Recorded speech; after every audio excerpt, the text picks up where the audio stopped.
Hello అండి, welcome to శ్రీస్ gang. నేనైతే కాజు paneer butter masala అయితే తయారు చేస్తున్నానండి. దానికోసం కావాల్సిన ఇంగ్రీడియంట్స్ అయితే ఇదిగోండి చూసేయండి. ఫస్ట్గా కొంచెం ఒక మందపాటి కడాయి అయితే పెట్టుకున్నానండి. దాంట్లో కొంచెం ఆయిల్ వేసుకుని సగం జీడిపప్పు నానబెట్టుకున్నానండి, సగం ఏమో ఫ్రై చేసుకుంటున్నాను. ఫ్రై చేసుకుని పక్కన పెట్టుకోవాలండి. నానబెట్టుకున్నదేమో పేస్ట్లోకి యూజ్ అవుతుంది అనమాట. తర్వాత కొంచెం మసాలా దినుసులు షాజీరా, కొంచెం 2 లవంగాలు, యాలకులు అలా వేసి దాంట్లోనే ఒక 2 పచ్చిమిరపకాయలు, కొంచెం పెద్ద ముక్కలుగా కట్ చేసుకున్న ఉల్లిపాయలు అయితే వేయించుకుంటున్నానండి. ఎందుకంటే అవి కొంచెం వేగిన తర్వాత వాటిని పేస్ట్ పట్టుకోవాలన్నమాట, బాగుంటుంది. మనం పచ్చి ఉల్లిపాయలు వేసి ఎంత ఫ్రై చేసినా అది బాగోదండి. ఉల్లిపాయలు సగం వేగిన తర్వాత దాంట్లో ఒక 2 స్పూన్ల ధనియాలు, ఒక స్పూన్ గసగసాలు, నేను ఇంట్లోనే తయారు చేసిన కసూరి మేతి కూడా వేసుకుని బాగా వేయించుకోవాలండి. కసూరి మేతి షాప్స్లో దొరుకుతుందండి, నేనైతే ఇంట్లో తయారు చేస్తాను కాబట్టి చెప్పానన్నమాట.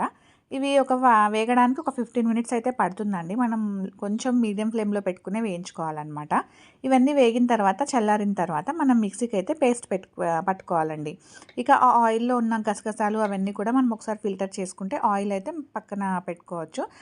ఇవన్నీ మిక్సీ చేసుకున్న తర్వాత అదే ఆయిల్లో ఆ కడాయిలోనే మనం ఈ పేస్ట్ అంతా ఫస్ట్ అయితే వేసేసుకోవాలండి.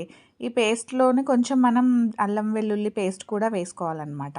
ఒక 1/2 టేబుల్ స్పూన్ అయితే సరిపోతుంది, అంతకన్నా ఎక్కువైతే అవసరం లేదండి అల్లం వెల్లుల్లి పేస్ట్. ఇవి కూడా బాగా వేగిన తర్వాత యాక్చువల్గా ఇందాక నేను అదే కడాయి పెట్టాను కదా, మీరు కొంచెం కడాయి కొంచెం కడిగి పెట్టుకోండి, లేదంటే ఇదిగోండి అడుగు పడుతూ ఉంటుందన్నమాట.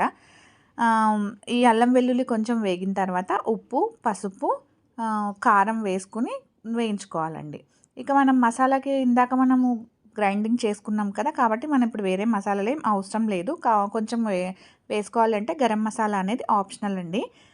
ఇదిగోండి మొత్తం వేగిన తర్వాత ఇవన్నీ వేసుకుని కొంచెం వాటర్ పోసుకుంటాం కదా, ఈ వాటర్లో కూడా ఈ మసాలా అంతా ఫ్రై అయిన తర్వాత నేను పన్నీర్ అయితే కట్ చేసి ముక్కలు డైరెక్ట్ వేసేస్తానండి. ఆయిల్లో ఫ్రై చేయడం అలా అయితే చేయను నేను, ఎందుకంటే ఇలా వేస్తే ముక్కలు సాఫ్ట్గా ఉంటాయి అన్నమాట. దాంట్లోనే కొంచెం కొత్తిమీర కూడా వేసుకుని ఇదిగోండి బటర్ అయితే వేసుకున్నాను. బటర్ అనేది ఆప్షనల్, ఎంత కావాలంటే అంత వేసుకోవచ్చండి. నేనైతే ఒక 2 క్యూబ్స్ అయితే వేసాను, సరిపోతుందన్నమాట మాకు. దాన్ని మంచిగా మనం గిన్నెలోకి తీసుకుని ఇది బగారన్నంలోకి అండ్ రోటీ, పరాఠా ఇట్లాంటి వాటికైతే చాలా బాగుంటుందండి.